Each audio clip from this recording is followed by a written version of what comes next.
welcome back to Spool Zone. So today's video is about this motor and how much it costs, but we'll get to that a little later on in the video. First I'm going to show you how to take the battery out of the back of the car and get that on a charger, and then I'll sit down and I made a list of all the parts and everything needed to rebuild one of these things, and I'll tell you exactly how much everything was, and hopefully save yourself some money down the road if you decide to rebuild yours. But I won't talk too much, I'll get right into the video. Alright, so to start out, you're going to take this cover off here. Just turn the tab, and kind of the whole piece pulls this way and then lifts up and out.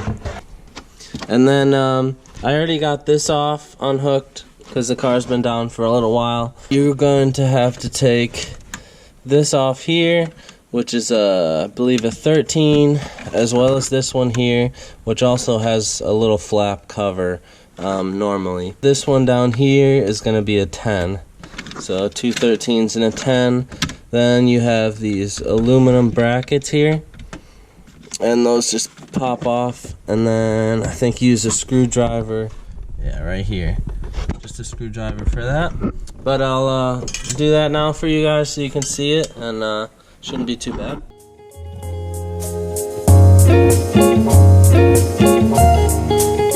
Try to lose it. And to get this, still in here, thank God. Alright, and then you just kind of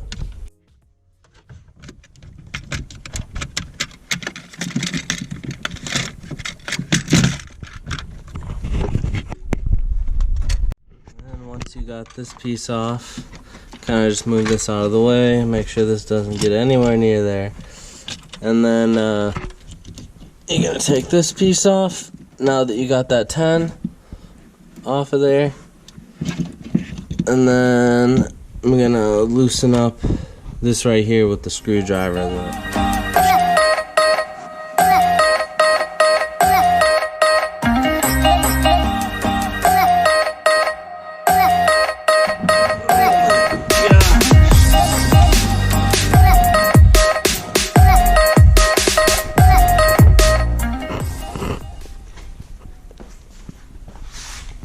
I plugged in the charger here.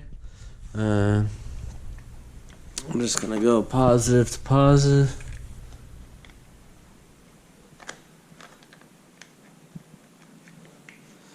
Negative to negative. There we go. And that should be it.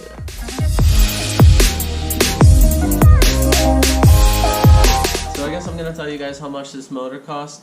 Because I've been getting a lot of questions on Instagram and stuff. If you want to follow me, Spool Zone on Instagram too, about how much it costed.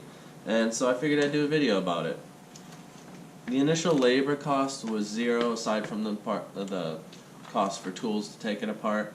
So if you have that and you do it yourself down to the pistons, that's zero. And then I brought all the pieces down to Orlando to the cylinder head shop, where we cleaned and checked the block, bored and honed the cylinders, Mike and Paulus cleaned the crankshaft, reconditioned all the rods. Again, I used OEM rods because they fit with the aftermarket pistons I went with. Decked with the block, cleaned and pressure test the block for cracks, checked the valves for seating, did all new valve guide replacement, resurface and plane the deck, performance valve job, which is the multi-angle valve job, port and polish, and engine assembly feed. And I went with the CP forged pistons. The piston price by themselves was $1,100, and that was the 84.5 millimeter piston, so it's bigger than the stock piston, so we did have to bore it, and we retained the stock 10.2 to 1 compression.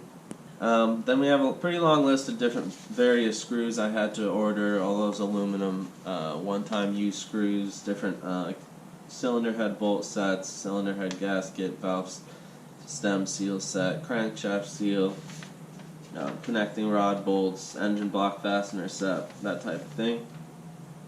And I have all the parts numbers for those. If you're interested, just like the video, throw a comment below, I'll share the link with you guys. And then I went with the king bearings Initially I tried to order OEM bearing shells, but I ended up ordering the wrong ones. It was the wrong clearance, which is a common problem for people that try and do this themselves. So just go with the King ones. You'll save $612 or something like that if you just get the King up front.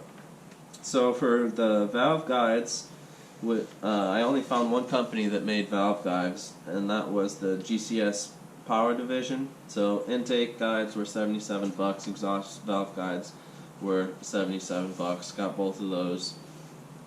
And King bearings were like $125. And the total cost, not including the money I wasted on the OEM bearing shells, was $5,500. So yeah, that seems like a lot. I think the labor at the shop was about $2,500. Then you add my cost of the pistons and the heavy duty piston pins, which I opted for. Those piston pins were $150, so on top of the 11. So that was $1,300 for the pistons and pins. If you didn't waste that $600 I did, you could have got it for $5,500.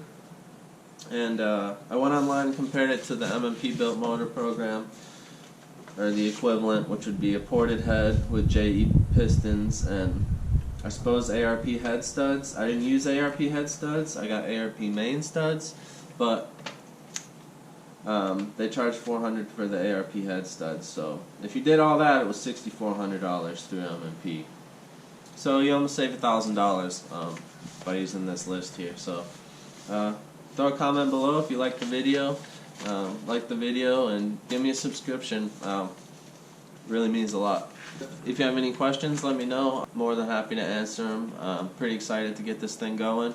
I'm just waiting on the clutch so we can get that install. I'll do a little install video on the clutch. I'll probably do a stage 2 plus, maybe stage 3, and then waiting on turbos. So I guess I'll catch you next time.